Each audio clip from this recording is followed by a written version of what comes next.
খিলগাঁও সিপাহীবাগ ক্লাবের মোড়ে এই চটপটির দোকানটি অবস্থিত।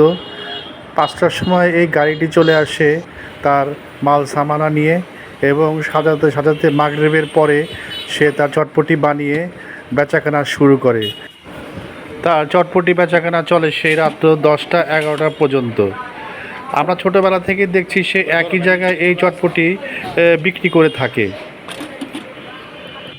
চটপটির ঘুগনি সে বাসা থেকে গরম করে নিয়ে আসে নিজের মশলা এবং সেদ্ধ ডিম দিয়ে সে এগুলো পরিবেশন করে থাকে। তার এই চটপটির পাশাপাশি সে ফুচকাও বিক্রি করে থাকে। কি এক লোভনীয় স্বাদের সবাই ছুটে আসে তার এই চটপটি খেতে। তা যারা না খেয়েছে তারা বুঝবে না তার এই চটপটি কতটা মজাদার। আমরা যখন প্রথম খেতাম এই চটপটি 5 টাকা প্লেট, এখন সেই প্লেট বেড়ে দাঁড়িয়েছে 40 টাকা।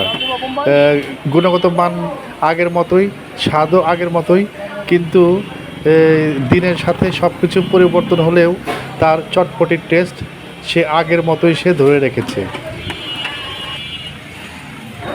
আসুন আজ আমরা সেই চটপটি বানানোর কিছু দৃশ্য দেখি।